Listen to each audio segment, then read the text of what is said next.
মাথার ঘাম পায়ে দিয়ে ফেলে যাদের জন্য কষ্ট মেহনত করে কালো চুলকে পেকে সাদা বানায় দিলেন বাবা, মরে দেখো না কেউ নাই। জোরে বলেন ঠিক না? আওয়াজ দিয়ে বলেন ঠিক না? কেউ নাই, একা আছে। তো আছে বাক্যে একমাত্র মদিনাওয়ালা নবী। জোরে বলেন সুবহানাল্লাহ। সুবহানাল্লাহ বলেন। মদিনা কত দূর, কি সকাল কি দুপুর, মদিনা কত দূর, কি সকাল কি দুপুর, ভাবিয়া দিন যেন যাই কি যে করিতাম আমরা, ভাবিয়া দিন যেন যাই কি যে করিতাম, বারবার মন চাই মদিনা যাইতাম আমরা, বারবার মন চাই মদিনা যাইতাম। চিল্লা বলেন সুবহানাল্লাহ। যারা আশিকের রাসূল হয়, যারা নাকি নবীর প্রেমিক হয়, তাদের অন্তরে সর্বসদাই জাগে, সর্বসদাই জেগে ওঠে আশিকদের অন্তরে যে আল্লাহ যদি আমাকে একবার মদিনা ওয়ালা নবীর রওজা দিদার করায়া দিতা, আমি বড় ধন্য হয়ে যাইতাম, আমার তকদীর আমার আল্লাহ বদলায় দিত। জুড়ে বলেন ঠিক না? কিন্তু বাবা টাকা নাই, সম্পত্তি নাই, দৌলত নাই, ধন নাই, কেমনে যায় মদিনায়? আল্লাহ বলে টাকাও লাগে না, সম্পত্তিও লাগে না, পয়সাও লাগে না, বাবারে মহব্বতের প্রয়োজন হয়। জোরে বলেন ঠিক না? রাবিয়া বসরি বাবা টাকা দিয়ে মদিনায় যাইতে পারে নাই। জোরে বলেন ঠিক না? একমাত্র গিয়েছে তো গিয়েছে, আল্লাহ বলে আমার কাবা ঘর রাবিয়া বসরির ঘরে পৌঁছে গেছে। চিল্লায় বলা যাবে না সুবহানাল্লাহ।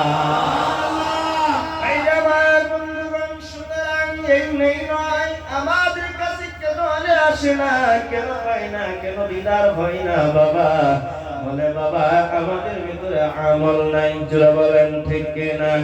বন্ধু যদি আমল থাকতো বাবা, টাকার প্রয়োজন হইতো না, দৌলতের প্রয়োজন হতো না, সম্পত্তির প্রয়োজন হতো না বাবা। আমল থাকলে দেখবা ঘুমের ঘরে স্বপ্নের ঘরে আমার মদিনা ওয়ালা নবীর দিদার নসিব হয়ে যাবে। চিল্লায় বলা যাবে কি সুবহানাল্লাহ।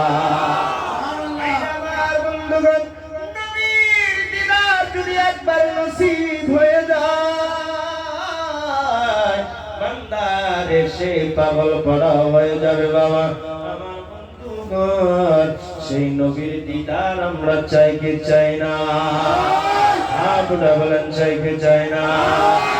আমার বন্ধুগণ, সেই নবীর দিদার করতে হলে বন্ধুরে আল্লাহ তাবারক তাআলা যে আমল করে বলেছেন বাবা, যে আদেশ দিয়েছে বাবা, যে হুকুম আহকাম দিয়েছে বাবা, সেগুলি আমাদের পালন করা লাগবে। জোরে বলেন ঠিক কি না?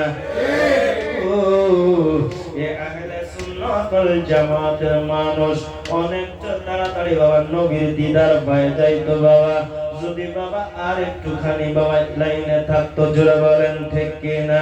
বন্ধুরে মুজাদ্দাদি আল-ফিসানি রাহমাতুল্লাহ আলাইহি, তিনি কেমন মুজাদ্দাদ? জোরে বলেন ঠিক কি না?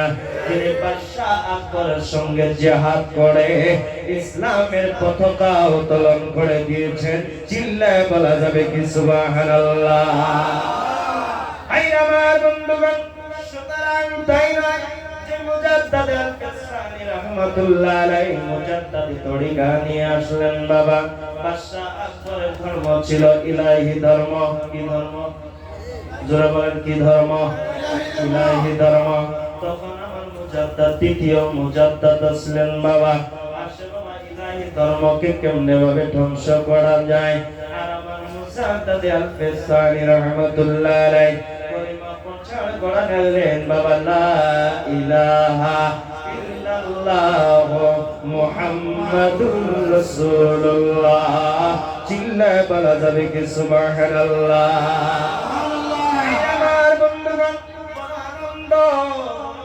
হয়ে গেলাম এত সুন্দর জায়গার ভিতরে যে তরিকপন্থী মানুষ আছে, এমন ভাবে ফাঁকা ফাঁকায় জায়গায় এমন কোনায় বাবা তরিকার মানুষ আছে জোরে বলেন ঠিক কিনা